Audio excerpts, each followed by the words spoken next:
رب کو ہم بندوں سے ہے کتنی محبتیں دیکھیے، اپنی غفلت دیکھیے، اس کی عنایتیں دیکھیے۔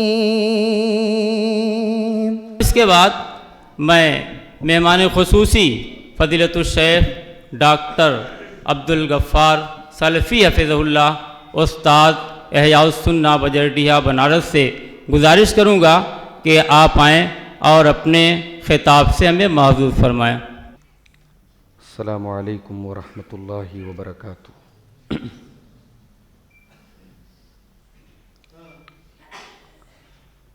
الحمد للہ نحمده ونستعینه ونستغفره ونعوذ باللہ من شرور انفسنا ومن سیئات اعمالنا، من يهده الله فلا مضل له ومن يضلل فلا هادي له، وأشهد أن لا إله إلا الله وحده لا شريك له، وأشهد أن محمدًا عبده ورسوله۔ يا أيها الذين آمنوا اتقوا الله حق تقاته ولا تموتن إلا وأنتم مسلمون۔ يا أيها الناس اتقوا ربكم الذي خلقكم من نفس واحدة وخلق منها زوجها وبث منهما رجالا كثيرا ونساء، واتقوا الله الذي تساءلون به والأرحام إن الله كان عليكم رقيبا۔ يا أيها الذين آمنوا اتقوا الله وقولوا قولا سديدا يصلح لكم أعمالكم ويغفر لكم ذنوبكم، ومن يطع الله ورسوله فقد فاز فوزا عظيما۔ أما بعد فإن خير الحديث كتاب الله، وخير الهدي هدي محمد صلى الله عليه وسلم، وشر الأمور محدثاتها، وكل محدثة بدعة، وكل بدعة ضلالة، وكل ضلالة في النار۔ أعوذ بالله من الشيطان الرجيم، بسم الله الرحمن الرحيم۔ ولا تخزني يوم يبعثون يوم لا ينفع مال ولا بنون إلا من أتى الله بقلب سليم۔ صدر محترم، علماء کرام، محترم بزرگوں، نوجوان بھائیوں، ماؤں اور بہنوں، پیارے بچوں، ظفر نگر کی اس جامع مسجد میں آج کا یہ پروگرام بالکل اچانک مرتب کیا گیا،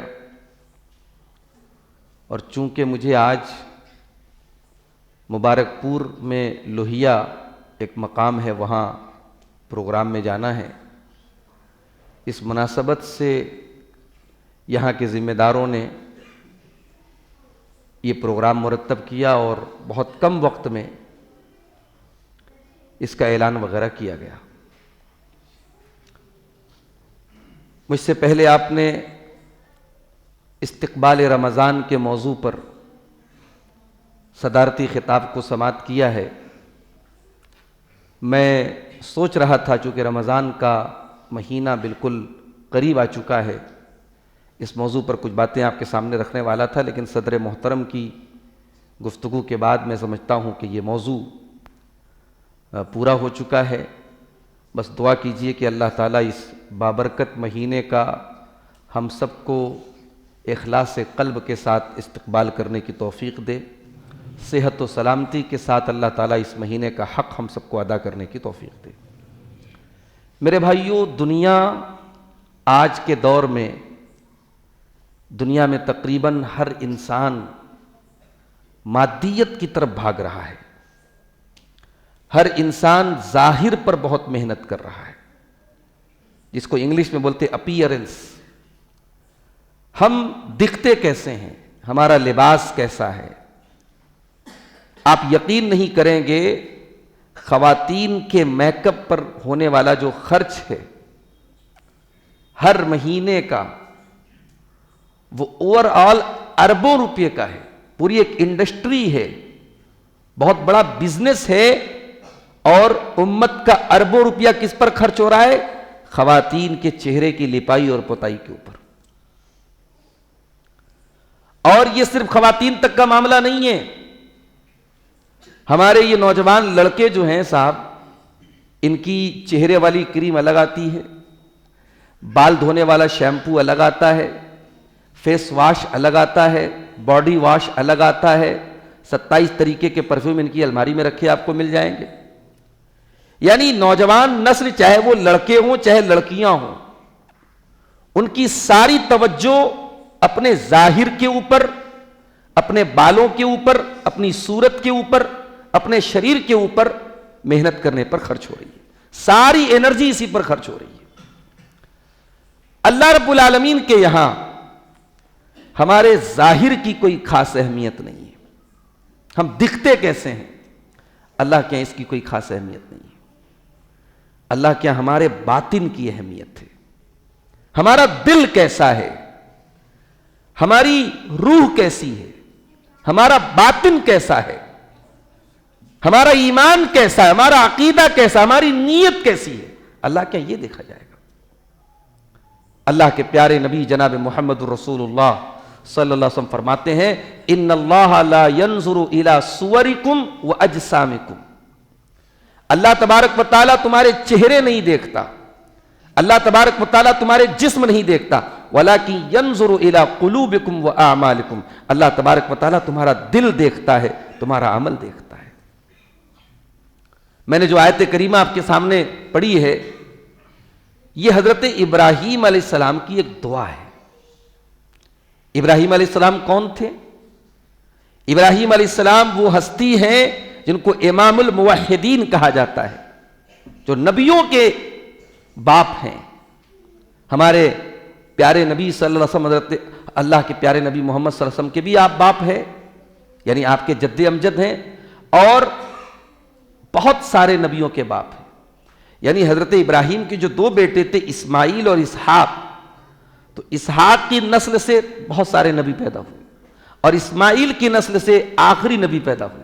تو ابراہیم علیہ السلام کے بعد جتنے نبی آئے سب ان کی نسل سے آئے، تو بہت اونچا مقام ہے ابراہیم علیہ السلام کا۔ ان کی یہ دعا ہے، اللہ سے کیا مانگ رہے ہیں؟ وَلَا تُخْزِنِي يَوْمَ يُبْعَثُونَ يَوْمَ لَا يَنفَعُ مَالٌ وَلَا بَنُونَ إِلَّا مَنْ أَتَى اللَّهَ بِقَلْبٍ سَلِيمٍ۔ اے اللہ، تو مجھے قیامت کے دن رسوا نہ کرنا، اے اللہ تو مجھے قیامت کے دن ذلیل نہ کرنا، قیامت کے دن مجھے دنیا کے سامنے رسوا نہ ہونا پڑے۔ انسان دنیا میں بدنام ہوتا ہے، رسوا ہوتا ہے، آج رسوا ہے، آج بے عزت ہے، کل پیسے کما لیا، کل ترقی کر لیا تو ساری چیزوں پہ پردہ پڑ گیا۔ دنیا کی ذلت اور دنیا کی رسوائی وقتی ہوتی ہے، عارضی ہوتی ہے، لیکن اصل ذلت اور رسوائی یہ ہے کہ کل قیامت کے دن انسان رسوا ہو جائے۔ وَيَقُولُ الْكَافِرُ يَا لَيْتَنِي كُنتُ تُرَابًا، یہ اصل رسوائی ہے کہ انسان قیامت کے دن پریشان ہو کر کے اس کو یہ کہنا پڑے کہ اے کاش میں مٹی ہوتا اور یہ دن مجھ کو نہ دیکھنا پڑتا۔ اصل رسوائی قیامت کے دن کی رسوائی، اس دن ہمیں رسوا نہ ہونا پڑے۔ ابراہیم خلیل اللہ دعا کر رہے ہیں، وَلَا تُخْزِنِي يَوْمَ يُبْعَثُونَ، اے اللہ مجھے قیامت کے دن تو ذلیل مت ہونے دینا۔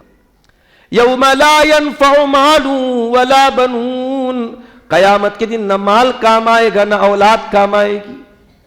یہ مال جس کو کمانے کے لیے ہم کتنی محنت کرتے ہیں، حلال و حرام ایک کر دیتے ہیں، جائز ناجائز کی پرواہ نہیں کرتے، یہ مال کیا قیامت کے دن ہمارے کام آئے گا؟ کوئی کام نہیں آئے گا۔ یہ اولاد جس کو سکھ پہنچانے کے لیے، جس کے آرام کے لیے ہم اپنا آرام قربان کر دیتے ہیں، اولاد کو خوشیاں دینے کے لیے اپنی خوشیوں کو قربان کر دیتے ہیں، اولاد کو بڑا کرنے کے لیے ماں باپ اپنی جوانی، اپنے چہرے کی رونق، اپنا سب کچھ تج دیتے ہیں۔ یہ اولاد قیامت کے دن کام آئے گی؟ نہیں کام آئے گی۔ یوم یفر المرء من اخیہ وامہ وابیہ وصاحبتہ وبنیہ لکل امرئ منہم یومئذ شأن یغنیہ۔ قیامت کے دن انسان اپنے بھائی کو دیکھ کر کے بھاگے گا، اپنے ماں باپ کو دیکھ کر کے بھاگے گا، اپنی بیوی کو دیکھ کر کے بھاگے گا۔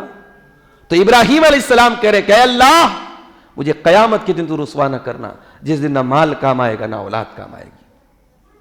الا من اتى اللہ بقلب سلیم، قیامت کے دن تو وہی کامیاب ہوگا جو قلب سلیم لے کر کے، جو صاف ستھرا دل لے کر کے آئے گا۔ قیامت کے دن وہ کامیاب نہیں ہوگا جو ہینڈسم اور اسمارٹ بن کر کے آئے گا، جس کا چہرہ بالکل صاف ستھرا ہوگا، بہت گورا چٹا ہوگا، خوبصورت ہوگا۔ نہیں، آپ کی خوبصورتی اللہ کیا میٹر نہیں کرتی، آپ کی اسمارٹنس اللہ کیا میٹر نہیں کرتی، اللہ کیا ہمارے دل کی خوبصورتی میٹر کرتی ہے۔ اسی لیے اللہ کے پیارے نبی فرماتے ہیں الا ان فی الجسد مضغۃ اذا صلحت صلح الجسد کلہ، او لوگوں انسان کے شریر میں ایک ایسی چیز ہے، اگر وہ صحیح ہے تو سارا بدن صحیح ہے، اگر وہ گڑبڑ ہے تو سارا شریر گڑبڑ ہے۔ الا وہی القلب، وہ دل ہے، اور یہ دل جب کٹھور ہو جاتا ہے اللہ، پھر انسان کو موت یاد نہیں آتی۔ انسان قبرستان جاتا ہے، اپنے عزیزوں اپنے رشتہ داروں کو دفناتا ہے، اپنے ہاتھوں سے مٹی دیتا ہے، پھر بھی یہ نہیں سوچتا کہ یہاں ہمارا کیا انجام ہونے والا ہے۔ کبھی آپ نے غور کیا، آپ سفر پہ جا رہے ہیں، کسی جنگل میں آپ کی گاڑی گزر رہی ہے اور اچانک آپ کی گاڑی خراب ہو جائے، بہت بہادر ہیں آپ، بہت مضبوط ہیں آپ، لیکن کچھ دیر کے لیے تو آپ کو ڈر محسوس ہوگا کہ بھئی یہاں کوئی نہیں ہے، کوئی پرسان حال نہیں ہے، گاڑی خراب ہو گئی، ہر طرف اندھیرا ہے، میرا کیا بنے گا۔ ایک انسان یہ کیوں نہیں سوچتا کہ اسے قبر میں جانا ہے، اور یہ قبر میں جانے کا معاملہ سب کے ساتھ ہونا ہے، اور اس قبر میں نہ آپ کا بیٹا آپ کے کام آئے گا، نہ آپ کی بیوی آپ کے کام آئے گی، نہ آپ کی کمائی گئی دولت اس قبر میں آپ کے ساتھ جائے گی، یعنی نہ یہ زمین ہے، یہ پراپرٹی آپ کے ساتھ جائے گی۔ وہ 2 گز زمین دنیا میں آپ کا ٹھکانہ ہے، قیامت تک وہیں رہنا ہے، مرنے کے بعد سے لے کے قیامت تک وہیں رہنا ہے۔ اور یہ جو قبر کی زندگی ہوگی، اس کو اللہ تعالیٰ نے قرآن میں برزخ کہا۔ برزخ مطلب سمجھتے ہیں؟ بیریئر۔ بنارس میں آج کل جگہ جگہ بیریئر لگے ہیں۔ ہمارے جو بھائی آئے ہیں گاڑی لے کے بنارس سے ڈرائیو کر کے آئے ہیں، میرے گھر سے تقریباً ½ کلومیٹر پہلے ان کی گاڑی روک دی گئی کہ بھئی یہاں سے آپ آگے نہیں جا سکتے، بیریئر لگ گیا۔ بیریئر مینس رکاوٹ۔ اللہ نے کہا کہ قبر کی جو زندگی ہے وہ برزخ ہے، وہ رکاوٹ ہے، آخرت اور دنیا کے بیچ کا ایک گیپ ہے وہ۔ حتی اذا جاء احدهم الموت قال رب ارجعون، جب انسان کی موت کا ٹائم آتا ہے، انسان کہتا ہے کہ اے میرے پروردگار مجھے ایک مرتبہ تو دنیا میں دوبارہ جانے کا موقع دے دے، لعلی اعمل صالحا، میں دنیا میں دوبارہ جانے کا موقع مانگ رہا ہوں۔ کس لیے؟ پیسہ کمانے کے لیے نہیں، دبئی جانے کے لیے نہیں، بیٹی کی شادی کرنے کے لیے نہیں، اپنے ادھورے مکان کو پورا کرنے کے لیے نہیں، لعلی اعمل صالحا، اے اللہ تو ایک موقع دنیا میں اور دے دے، میں وعدہ کرتا ہوں میں نیک عمل کروں گا، میں اچھا کام کروں گا، میں نیکی کے کام کروں گا، ایسا عمل کروں گا جس سے تو راضی ہو جائے۔ کلا، اللہ فرماتا ہرگز نہیں، ایسا نہیں ہو سکتا۔ انہا کلمۃ ھو قائلھا، اے میرے بندے یہ تو بس تیرے منہ سے نکلنے والی ایک بات ہے جو کبھی پوری ہونے والی نہیں ہے۔ وَمِن وَرَائِهِمْ بَرْزَخٌ إِلَى يَوْمِ يُبْعَثُونَ، اب قیامت تک تجھے برزخ میں رہنا ہے، قبر میں رہنا ہے۔ اور آپ کی نالج کے لیے ایک بات بتا دوں کہ قبر جو ہوگی نا وہ دبوچے گی، قبر دبوچے گی، اور حیرت کی بات یہ ہے کہ اچھے کو بھی دبوچے گی، برے کو بھی دبوچے گی۔ قبر سب کو دبوچے گی, عذاب سب کو نہیں ہوگا. مومن کے لیے بعد میں قبر کشادہ, مگر مرنے کے بعد جب آپ قبر میں جائیں گے تو ایک بار قبر آپ کو ضرور دبوچے گی. ایک بار یہ احساس آپ کو قبر دلائے گی کہ اے مٹی سے پیدا ہونے والا انسان, آج تو اپنی اوقات میں آیا ہے, آج تو اپنی حیثیت میں آیا ہے. صحابی رسول کا انتقال ہوا, حضرت سعد بن معاذ رضی اللہ تعالیٰ عنہ کا. پتہ نہیں ہماری نوجوان نسل نے نام بھی سنا ہے کہ نہیں سنا ہے, افسوس کی بات ہے. فلموں میں, سیریلوں میں, ویب سیریز میں, انسٹاگرام میں اور فیس بک میں ہماری نوجوان نسل اتنی مگن ہے, اسے اپنے اصل ہیروز کے بارے میں نہیں معلوم. ہماری نوجوان لڑکیاں, ان کو معلوم ہی نہیں کہ اللہ کے نبی کی صحابیات کون تھی, نبی کی بیویاں کون تھی, ان کے حالات زندگی آپ پوچھ لیں, آپ جا کے سروے کر لیں. اگر میری بات پہ شک ہے, جو لڑکیاں مدرسے میں پڑھتی ہیں ان کو چھوڑ دیجئے, اسکولوں اور کانوینٹ میں پڑھنے والی بچیوں کو, بالغ لڑکیاں 18 20 سال کی لڑکیوں سے آپ پوچھ لیں, بڑی موٹی موٹی باتیں وہ نہیں بتا پائیں گی دین کی آپ کو. یہ ہماری نوجوان نسل کا, اتنے جلسے ہو رہے, اتنے پروگرام ہو رہے, جمعہ کے خطبے ہو رہے, مگر یہ بہت بڑا سوال ہے کہ ہماری نوجوان نسل کیوں اتنی دین سے دور ہے. بھئی ہم دنیا میں تو یہی جانتے ہیں کہ ہمارے بدن میں جب کوئی معمولی سا زخم ہوتا ہے تو ہم ہلکی پھلکی اینٹی بائیوٹک کھاتے ہیں, لیکن جب وہ زخم پھوڑا بن جاتا ہے تو ہم کوئی بڑا ہیوی ڈوز والا اینٹی بائیوٹک لیتے ہیں. ڈاکٹر کہتا ہے, انجیکشن لگا دیتا ہے کہ نہیں صاحب اس کو جو ہے تگڑی اینٹی بائیوٹک دینی. اتنا بیکٹیریا پھیلا ہوا ہے سماج میں, بدکاری کا, بے حیائی کا, ننگے پن کا. آج کل آپ دیکھیں کیا کیا ہو رہا ہے. کامیڈی کے نام پہ کیا پھوور پن پیش کیا جا رہا ہے آپ کی نوجوان نسل کے سامنے. یوٹیوب کے اوپر کامیڈی کے نام پہ وہ ننگئی ہے, وہ عریانیت ہے, وہ بے حیائی ہے کہ اللہ کی پناہ ہے. اپنے آپ کو کامیڈین کہنے والے لوگ اتنی غلیظ اور گندی باتیں کر رہے ہیں کہ جو بڑے اپنے آپ کو ماڈرن لوگ کہتے تھے, اب ان کو بھی گھن آنے لگی کہ یار یہ تو زیادہ ہو رہا ہے. ایک ایسے ماحول میں ہماری نوجوان نسل کو دین کیسے پہنچایا جائے, یہ بہت بڑا سوال ہے. یہ روایتی پروگرام اور جلسے, معاف کیجئے گا, دیٹ از ناٹ انف, یہ کافی نہیں. آپ کے مدرسے مئو مدارس کا گڑھ ہے.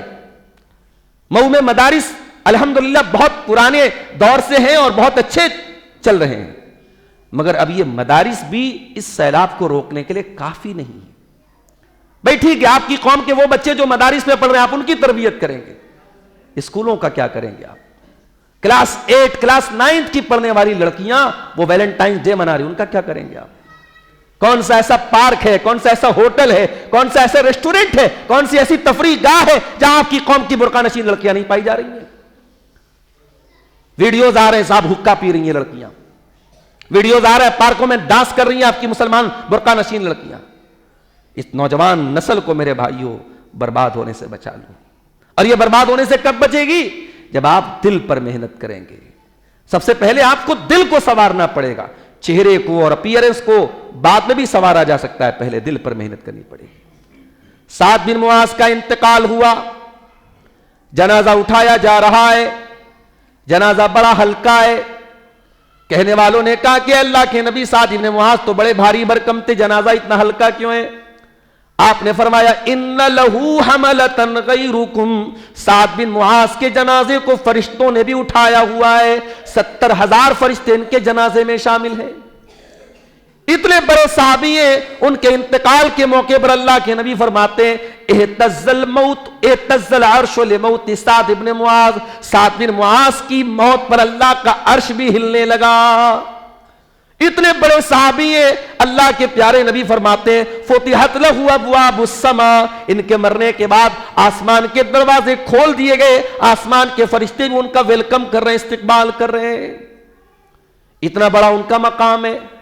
لیکن جب ان کا انتقال ہوا, ان کو قبر میں اتارا گیا, اللہ کے پیارے نبی کا چہرہ پیلا پڑ گیا, آپ کے چہرے پر خوف کے اور ڈر کے کا اثر محسوس کیا گیا, اور آپ نے 3 مرتبہ سبحان اللہ کا, 3 مرتبہ اللہ اکبر کا, اور اس کے بعد آپ نے کہا کہ اے میرے صحابہ تضایق علی صاحبکم القبر, تمہارے اس ساتھی کی قبر ان کے اوپر تنگ ہو گئی, ان کی قبر نے ان کو دبوچ لیا, ان کی قبر نے ان کو پکڑ لیا, ان کی قبر ان کے اوپر تنگ ہو گئی.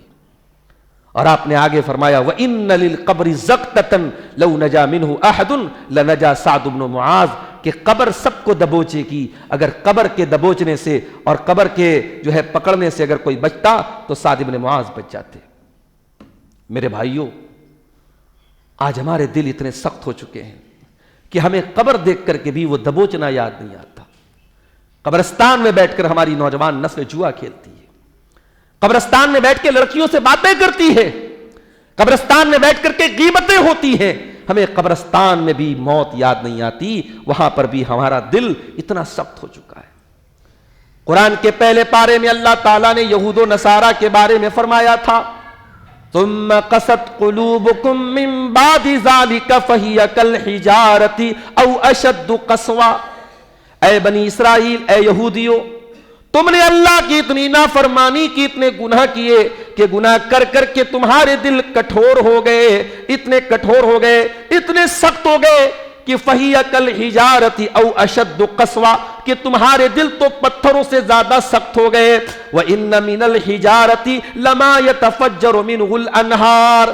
اس لیے کہ پتھر تو کچھ ایسے بھی ہوتے ہیں کہ پتھر کے اندر سے پانی رس رس کر کے بہنے لگتا ہے، ندیاں بہنے لگتی ہیں، نہریں بہنے لگتی ہیں. وَإِنَّ مِنْهَا لَمَا يَشَّقَّقُ فَيَخْرُجُ مِنْهُ الْمَاءُ. پتھر تو کچھ ایسے بھی ہوتے ہیں کہ پتھر میں سوراخ ہو جاتا ہے اور پانی نکلنے لگتا ہے. وَإِنَّ مِنْهَا لَمَا يَهْبِطُ مِنْ خَشْيَةِ اللَّهِ. اور پتھر تو کچھ ایسے بھی ہوتے ہیں جو اللہ کے خوف سے جھک جاتے ہیں.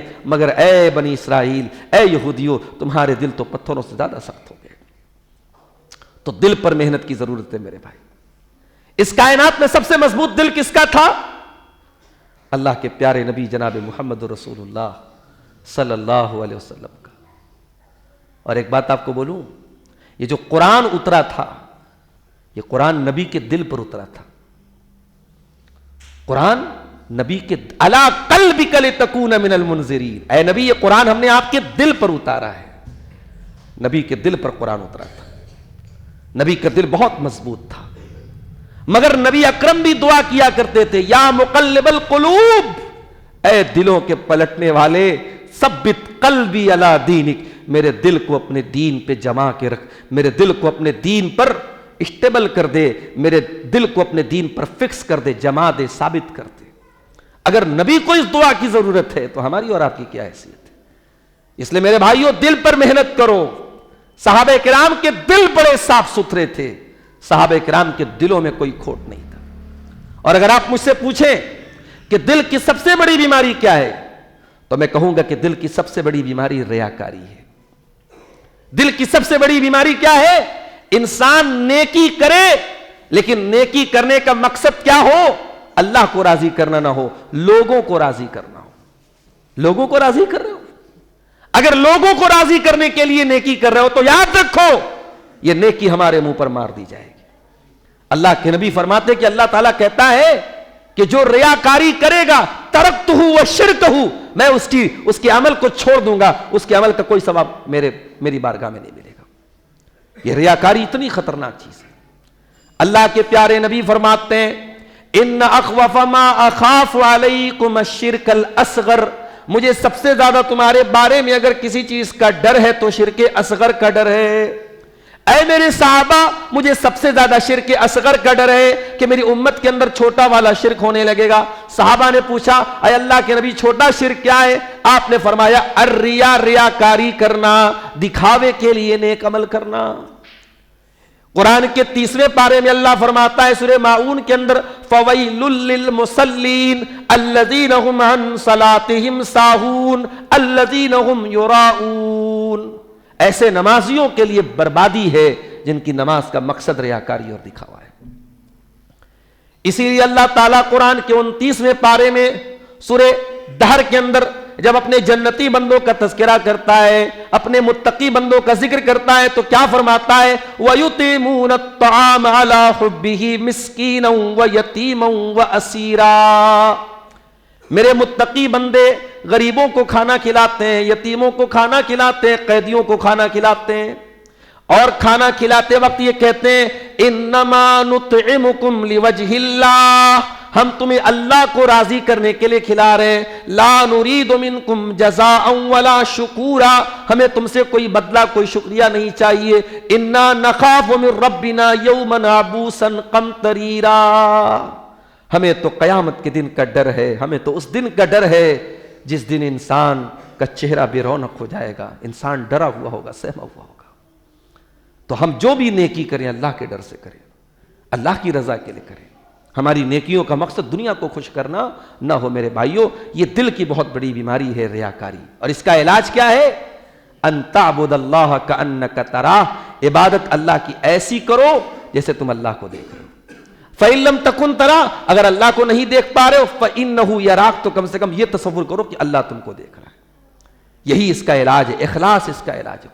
کچھ نیکیاں ایسی کر کے جاؤ جو صرف آپ کو پتا ہو، اللہ کو پتا ہو۔ ضروری نہیں ہے نیکیوں کا ڈھڈورا پیٹا جائے، کچھ نیکیاں ایسی ہوں کہ جو آپ کو معلوم ہو، اللہ کو معلوم ہو۔ اللہ کے نبی فرماتے ہیں کہ قیامت کے دن 7 لوگ ایسے ہوں گے جن کو اللہ تعالیٰ اپنے عرش کا سایہ دے گا۔ ان 7 لوگوں میں کوئی انسان بھی ہوگا وَرَجُلٌ تَصَدَّقَ بِصَدَقَةٍ فَأَخْفَاهَا، کہ اتنا چھپ کر کے صدقہ خیرات کرے کہ بائیں ہاتھ کو بھی پتہ نہ چلے کہ دائیں ہاتھ نے کیا کھایا۔ اور آج ہیں ایسے بہت سارے لوگ، آج بھی ہیں ایسے بہت سارے لوگ جو صدقہ اور خیرات کرتے ہیں اور ان کے اور اللہ کے بیچ کا معاملہ ہوتا ہے۔ دل کی ایک اور بہت بڑی بیماری میں آپ کو بتا دوں، تکبر، اہنکار، غرور۔ ظاہر ہے غرور کا تعلق دل سے۔ کس بات کا غرور ہے تم؟ بھئی تم ہو کیا؟ دولت کا غرور ہے۔ بڑے بڑے دولت مند آج قبروں میں پڑے ہوئے۔ اپنی شہرت کا غرور ہے، یہ شہرت کب بدنامی میں بدل جائے کوئی ٹھکانہ نہیں ہے۔ بڑے بڑے بادشاہوں کو دیکھا گیا کہ ہاتھوں میں کٹورا ان کے آ گیا۔ اے انسان تجھے کس بات کا غرور ہے؟ الم نخلقکم من ماء مہین فجعلناه في قرار مکین فقدرنا الى قدر معلوم۔ اے انسان تو بھول گیا ہم نے تجھے ایک حقیر پانی سے پیدا کیا اور ماں کے پیٹ میں ایک محفوظ جگہ تجھ کو ہم نے رکھا، الى قدر معلوم، اور ایک مقررہ وقت تک تجھے تیری ماں کے پیٹ میں رکھا گیا۔ فقدرنا فنعم القادرون، ہم کو پتا تھا کہ تجھے کتنے دن ماں کے پیٹ میں رہنا ہے۔ 7 مہینے کے بعد تو آئے گا، 8 مہینے کے بعد آئے گا کہ 9 مہینے کے بعد آئے گا، سیزیرین کے ذریعے آئے گا کہ نارمل ڈیلیوری کے ذریعے آئے گا، ہمیں تیرا آگا پیچھا سب معلوم تھا۔ انسان اپنی پیدائش پر غور کرے، انسان کو اللہ تعالیٰ نے حقیر پانی سے پیدا کیا ہے۔ انسان غرور کس بات کا کرتا ہے؟ اسی لیے تکبر کرنے والوں کو اللہ تعالیٰ حق قبول کرنے کی توفیق چھین لیتا ہے۔ سَأَصْرِفُ عَنْ آيَاتِيَ الَّذِينَ يَتَكَبَّرُونَ فِي الْأَرْضِ بِغَيْرِ الْحَقِّ، اللہ فرماتا ہم اپنی آیتوں سے ان لوگوں کو پھیر دیں گے، ان لوگوں کو ہماری آیتیں سمجھ میں نہیں آئیں گی، وہ لوگ ہماری آیتوں کو قبول نہیں کریں گے جو زمین میں تکبر کریں گے، گھمنڈ کریں گے۔ تکبر کرنے والوں کو اللہ تعالیٰ حق کو قبول کرنے کی توفیق نہیں دیتا ہے۔ نبی کے دور میں ایک عمر ابن خطاب تھے اور ایک عمرو بن ہشام تھا۔ ایک عمر ابن خطاب تھے اور ایک عمرو بن ہشام تھا۔ دونوں اپنے اپنے قبیلے کے بڑے لوگ تھے۔ اللہ کے نبی نے دعا کی کہ اے اللہ ان دونوں میں سے جو تجھے محبوب ہو تو اس کو ایمان کی دولت دیتے۔ اللہ کو منظور تھا عمر ابن خطاب کا ایمان لانا، اور اللہ کو منظور تھا ابو جہل کے سینے پر، اس کے دل پر مہر کا لگنا۔ ابو جہل ایمان نہیں لایا، اسلام کا کٹر دشمن بنا رہا، اور جنگ بدر میں چھوٹے چھوٹے بچوں کے ذریعے ابو جہل کا خاتمہ کیا گیا۔ تو تکبر کرنے والے کا انجام میرے پیارے ساتھیوں بہت برا ہے۔ دنیا کی تاریخ ہمیں بتاتی ہے، قوم عاد، قوم سمود بہت طاقتور قومیں تھیں۔ قوم عاد تو وہ قوم تھی کہا کرتی تھی من اشد منا قوہ، ہم سے زیادہ طاقتور کون ہے؟ اللہ نے ایسا مٹایا کہ صفحہ ہستی سے مٹ گئے۔ فَأَمَّا ثَمُودُ فَأُهْلِكُوا بِالطَّاغِيَةِ وَأَمَّا عَادٌ فَأُهْلِكُوا بِرِيحٍ صَرْصَرٍ عَاتِيَةٍ سَخَّرَهَا عَلَيْهِمْ 7 لَيَالٍ و8 أَيَّامٍ۔ قوم عاد اور قوم سمود کو اللہ نے ایسا مٹایا کہ ان کی لاشیں کھجور کے سڑے ہوئے تنے کی طرح زمین پر پڑی تھیں، کھوپڑی کہیں ہے، دھڑ کہیں ہے، سر کہیں ہے، تن کہیں ہے، اللہ نے سڑے ہوئے تنوں کی طرح ان کی باڈی کو زمین پہ پھیلا دیا۔ تو تکبر نہ کرو میرے پیارے ساتھی۔ پیارے نبی سے پوچھا گیا کہ اے اللہ کے نبی کیا اچھا کپڑا پہننا بھی جرم ہے؟ اللہ کے نبی نے کہا کہ جس کے دل میں ذرہ برابر بھی تکبر ہوگا وہ جنت میں نہیں جائے گا۔ صحابہ نے کہا اللہ کے نبی، ایک انسان یہ چاہتا ہے کہ اس کا کپڑا اچھا ہو، ایک انسان یہ چاہتا ہے اس کا جوتا اچھا ہو، تو کیا یہ بھی تکبر ہے؟ آپ نے فرمایا نہیں، ان اللہ جمیل یحب الجمال، اللہ تعالیٰ جمیل ہے، خوبصورت ہے اور خوبصورتی کو پسند کرتا ہے۔ اچھا دیکھو، یہ بھی بڑا معنی خیز جملہ ہے، اللہ تعالیٰ خوبصورت ہے اور خوبصورتی کو پسند کرتا ہے۔ اب یہاں جو اللہ تعالیٰ خوبصورتی کو پسند کرتا ہے، اس کا مطلب کیا ہوا؟ اس کا مطلب یہ ہوا کہ آپ اپنے لباس اور اپنے جسم کو پاک اور صاف رکھیں اور فطری طور پر آپ اپنے آپ کو اچھا بنا کے رکھیں۔ یہ نقلی اور ڈپلیکیٹ جو ہے چیزوں کے ذریعے اپنے آپ کو خوبصورت نہ بنائیں۔ نیچرلی اللہ تعالیٰ نے جو خوبصورتی آپ کو، چاہے وہ لڑکا ہو چاہے لڑکی ہو، اس اپنے آپ کو انسان مینٹین کر کے رکھے۔ یہ نہیں کہ انسان اچھا کما رہا ہے، اچھی اس کی آمدنی ہے، لیکن پھر بھی ڈھنگ کا کپڑا نہیں پہن رہا ہے، ایسا نہیں۔ اللہ تعالیٰ کو خوبصورتی پسند ہے، آپ ڈھنگ کا کپڑا پہنے، ڈھنگ کا لباس پہنے، ڈھنگ کے جوتے پہنے، اللہ کو یہ چیز پسند ہے۔ تکبر کیا ہے؟ الکبر بطر الحق وغمط الناس، تکبر یہ ہے کہ حق بات کو انسان قبول نہ کرے اور لوگوں کو حقیر جانے۔ دل کی ایک بیماری اور ہے، لالچ، حرص۔ وہ کہتے ہیں نا کہ انسان کے لالچ کا گھڑا کبھی بھرتا نہیں ہے، وہ صحیح بات ہے۔ اللہ کے پیارے نبی نے فرمایا لو کان لابن آدم وادیان من ذهب لابتغى ثالثا، انسان کو اگر سونے کے 2 پہاڑ دے دیے جائیں تبھی وہ تیسرے کی تمنا کرے گا۔ انسان کے لالچ کا گھڑا کبھی نہیں بھر سکتا، اور یہ لالچ کا جو مرض ہے دل میں، یہ کیسے دور ہوگا؟ یہ قناعت کے ذریعے دور ہوگا۔ انسان جب تک اپنے اندر قناعت پیدا نہیں کرے گا کہ ہاں میں محنت کر رہا ہوں، میں کوشش کر رہا ہوں، لیکن اللہ مجھے جو روزی دے رہا ہے وہ میرے لیے کافی ہے، جب تک اس پر انسان اپنے آپ کو سیٹسفائیڈ نہیں کرے گا اس کی بھوک کبھی مٹنے والی نہیں ہے۔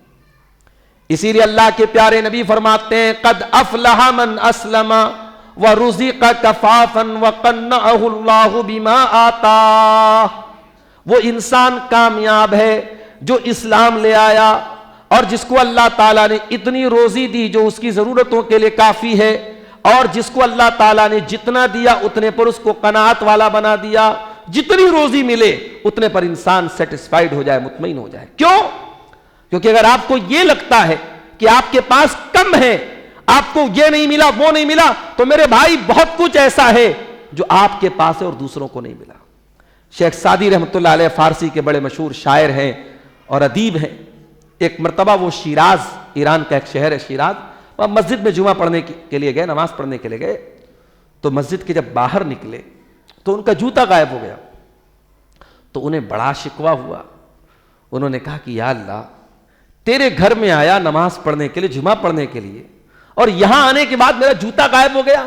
یہ تو بہت افسوس کی بات ہے کہ بندہ تیرا نام لینے کے لیے، تیرا ذکر کرنے کے لیے آیا اور بندہ اپنے جوتے سے ہاتھ دھو بیٹھا۔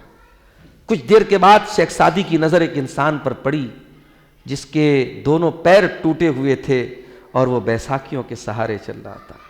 شیخ سعدی نے آسمان کی طرف نگاہ اٹھائی، کہا کہ اے اللہ، میرا تو جوتا گیا ہے، میں اس پر پریشان ہوں، یہ انسان تو دونوں پیر سے محروم ہے، جوتے تو پھر مجھے مل جائیں گے، پیر اگر چلا جاتا تو دوبارہ نہیں ملتا۔ انسان یہ کیوں نہیں سوچتا کہ اس کے پاس بہت کچھ ایسا ہے جو دوسروں کے پاس نہیں ہے؟ آپ یقین کریں، آپ کسی ہاسپٹل میں جا کے دیکھ لیں، آپ کینسر اسپتال میں جا کے دیکھ لیں، لوگ زندگی اور موت کے بیچ میں زندگی گزارتے ہیں، لوگ موت کی تمنا کرتے ہیں، لوگ ایڑی رگڑ رگڑ کے مرتے ہیں، اور لوگ اپنی زندگی بھر کی گاڑی کمائی خرچ کر کے اپنے آپ کو بچانے کی کوشش کرتے ہیں۔ وہ مناظر دیکھ کے آپ سوچے میرے بھائی، اللہ تعالیٰ نے ہمیں اور آپ کو کتنی پریشانیوں سے محفوظ رکھا ہے۔ اس لیے حرص اور طمع یہ بہت بری چیز ہے۔ اللہ کے پیارے نبی صلی اللہ علیہ وسلم کے جو صحابہ تھے، اللہ اکبر، وہ لالچ اور طمع سے پاک تھے۔ صحابہ کے دل میں لالچ نہیں تھا۔ ایک مرتبہ جنگ حنین کے موقع پر اللہ کے نبی نے جو نئے نئے مسلمان ہوئے تھے، اسلام لائے تھے جو قبیلے، ان لوگوں کو مال غنیمت خوب بانٹ دیا، اور انصاری صحابہ کو جو مدینہ کے انصار تھے ان کو آپ نے بہت کم دیا، نہ کے برابر دیا۔ اس پر انصار صحابہ میں کچھ لوگوں کو یہ گلہ ہوا کہ ہمارے ساتھ ناانصافی ہو گئی۔ اب پیارے نبی کے کانوں تک یہ بات پہنچی کہ میرے انصار صحابہ کے دل میں کچھ ملال پیدا ہوا ہے۔ اللہ کے پیارے نبی نے ایک انصار صحابہ کو ایک جگہ اکٹھا کیا۔ اکٹھا کرنے کے بعد آپ نے خطبہ دیا اور کہا کہ اے میرے انصار صحابہ، تم چاہو تو کہہ سکتے ہو کہ اے اللہ کے نبی، آپ آئے تھے تو سر پہ چھت نہیں تھی, ہم نے آپ کو ٹھکانہ دیا تھا. تم چاہو تو کہہ سکتے ہو کہ اے اللہ کے نبی, ہم نے تو آپ کو رہنے کو گھر دیا, کھانے کو کھانا دیا اور آپ کو ٹھکانہ دیا. انصاری صحابہ کرام رونے لگے, اے اللہ کے نبی ایسی کوئی بات نہیں ہے, بلکہ اللہ کا ہمارے اوپر بہت احسان ہے, رسول کا ہمارے اوپر بہت احسان ہے. پھر آپ نے فرمایا کیا ایسا نہیں ہے, الم تکن ذلالا فہداکم اللہ بی, اے مدینہ کے انصاری صحابہ کیا ایسا نہیں ہے کہ تم گمراہ تھے, بھٹکے ہوئے تھے, اللہ نے میرے ذریعے تم کو ہدایت کی دولت دی, اور تم غریب اور محتاج تھے, اللہ نے میرے آنے کے بعد تمہیں خیر و برکت سے نوازا ہے, اور آج تمہارے دل میں یہ شکوہ پیدا ہو رہا ہے کہ میں نے یہ اونٹ, یہ بکری, یہ مال غنیمت فلاں کو دے دیا اور تم کو نہیں دے دیا.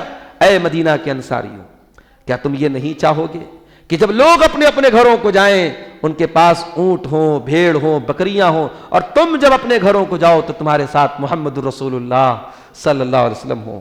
اے لوگو, النار دسار, لوگ باقی لوگ اوپر کے کپڑے کی حیثیت رکھتے ہیں, والانصار شعار, اور انصاری صحابہ کرام جو اندر کا کپڑا جو انسان کے شریر سے لگا رہتا ہے, میرے لیے ان کا وہ درجہ ہے. میں انصاری صحابہ کو اتنا اپنے دل کے قریب رکھتا ہوں. وَلَوْلَا الْهِجْرَةُ لَكُنْتُمْ رَامٍ مِّنَ الْأَنصَارِ, اور ہجرت نہ ہوتی تو اے انصار میں بھی تمہارے بیچ میں سے ہوتا.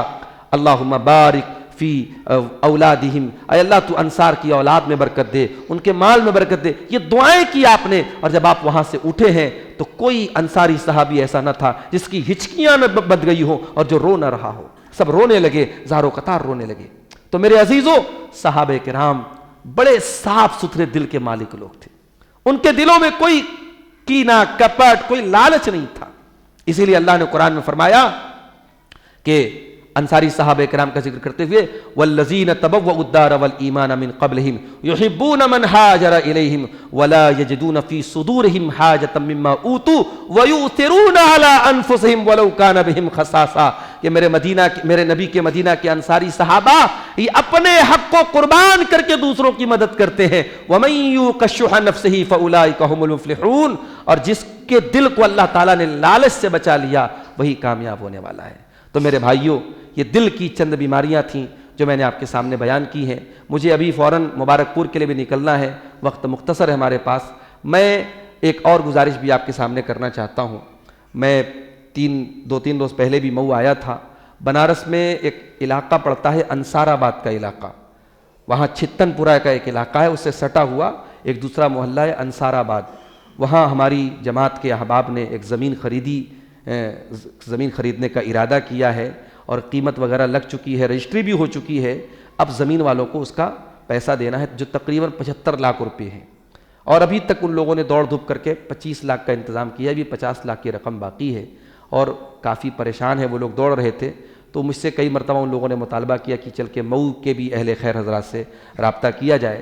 میری اپنی مصروفیات ہیں, وقت نہیں رہتا. بیچ میں نے 2 دن پہلے وقت نکالا تھا اور میں ان کے ساتھ آیا تھا. تو آج اس پروگرام کے موقع پر بھی جو ہمارے احباب یہاں بیٹھے ہیں, مائیں بہنیں بھی جو ہماری آئی ہیں, میں سب سے گزارش کرتا ہوں, اللہ کے گھر کا معاملہ ہے, اور جب مسجد کی زمین میں آپ کا پیسہ لگے گا تو انشاءاللہ وہ ایک صدقہ جاریہ آپ کے لیے ہوگا. اور جب تک وہ مسجد چلتی رہے گی, وہاں نماز ہوتی رہے گی, عبادت ہوتی رہے گی, آپ کے نامہ اعمال میں انشاءاللہ اس کا ثواب لکھا جاتا رہے گا. تو اس کار خیر میں آپ بڑھ چڑھ کر کے حصہ لیں. میں رسید لایا ہوں, آپ لوگ جو تعاون کریں گے انشاءاللہ اس کی رسید کٹ جائے گی. بعد میں بھی اگر کچھ ہماری مائیں بہنیں دینا چاہیں تو ہمارے الفاروق آرگنائزیشن کے جو ہمارے ذمہ دار ہیں, ہمارے عمر بھائی, یا اور بھی جو ان کے ساتھی ہیں, ان کے ذریعے بھی آپ یہ رقم بھجوا سکتے ہیں. ہم اللہ تعالیٰ سے دعا کرتے ہیں رب العالمین اپنے اس گھر کی زمین کے سلسلے میں اور اپنی اس مسجد کے سلسلے میں ہم سب کو آگے بڑھنے کی اللہ تعالیٰ توفیق عطا فرمائے. رب العالمین ہمارے تمام نیک اعمال کو قبول فرمائے, ہماری نیتوں کو اللہ تعالیٰ ریاکاری سے بچائے, ہمیں اخلاص کی توفیق عطا فرمائے. رب العالمین آگے رمضان کا برکت والا مہینہ آنے والا ہے, اللہ ہمیں صحت اور تندرستی دے, اور ہمیں اس مہینے کو حاصل کرنے کی اللہ تعالیٰ توفیق دے. ہم میں سے بہت سارے لوگ پچھلے رمضان میں ہمارے بیچ میں تھے, اس رمضان میں نہیں ہیں. ہم خوش نصیب ہیں کہ اللہ تعالیٰ ہماری زندگی میں ایک اور رمضان لا رہا ہے. ہم گنہگاروں کو, ہم خطا کاروں کو اللہ سدھرنے کا ایک اور موقع دے رہا ہے. اے اللہ, جیسے تو نے ہماری زندگی کو تھوڑا بڑھایا ہے, ہمیں ایک اور رمضان تو دے رہا ہے. اے اللہ اس رمضان کا ہمیں حق ادا کرنے کی توفیق عطا فرما۔ پروردگار ہم اس اللہ کے گھر میں، تیرے گھر میں بیٹھے ہیں، ہم تیری بارگاہ میں تجھ سے اپنے گناہوں کی معافی مانگتے ہیں۔ الہ العالمین ہم سب کی مغفرت فرما دے۔ رب العالمین ہماری روزی روٹی میں برکت عطا فرما۔ ہماری نوجوان نسل کو پروردگار تو برائیوں سے بچا لے۔ ہماری قوم کی بیٹیوں کو تو ان تمام فتنوں سے، بے حیائی اور زناکاری اور بدکاری کے فتنوں سے بچا لے۔ پروردگار ہماری نوجوان نسل کو جو ان کے اصل ہیرو ہیں تیرے نبی اور تیرے نبی کے صحابہ، ان کے نقش قدم پہ چلنے کی توفیق عطا فرما۔ رب العالمین ہمیں ہر قسم کی شرک و بدعت سے، ہر قسم کی برائیوں سے اور خرافات سے ہم سب کی حفاظت فرما۔ اے اللہ اس شہر مئو کے اندر پچھلے کچھ دنوں سے بہت ساری آزمائشوں کو ہم دیکھ رہے ہیں اور محسوس کر رہے ہیں، اور بہت طریقے سے ظلم و ستم کیے جا رہے ہیں اور بڑی منظم سازشیں کی جا رہی ہیں۔ اے اللہ تو ہماری جان و مال کی، ہماری عزت و آبرو کی حفاظت فرما۔ پروردگار جو لوگ ہمارے ساتھ غلط ارادے رکھے ہوئے ہیں، اے اللہ تو خیر الماکرین ہے، تیری تدبیر سب سے اعلیٰ ہے، تو ان چال بازوں کی چال کو انہی کے اوپر پھیر دے۔ اے اللہ جو بھی ہمارے ساتھ برائی کا ارادہ کرے، جو بھی ہماری مساجد کے ساتھ، ہمارے مدرسوں کے ساتھ، ہمارے جان و مال کے ساتھ غلط ارادہ کرے، اے اللہ ان تمام مکاروں اور چال بازوں کی چال کو تو پھیر دے۔ رب العالمین ہماری اس وطن عزیز کی حفاظت فرما، اسے ظالموں کے ظلم سے، شریروں کے شر سے تو محفوظ کر دے۔ جب تک دنیا میں ہم زندہ رہیں، اسلام پر ہم زندہ رہیں اور ہمارا خاتمہ ایمان پر ہو۔ آمین وآخر دعوانا ان الحمد للہ رب العالمین، والسلام علیکم ورحمۃ اللہ وبرکاتہ۔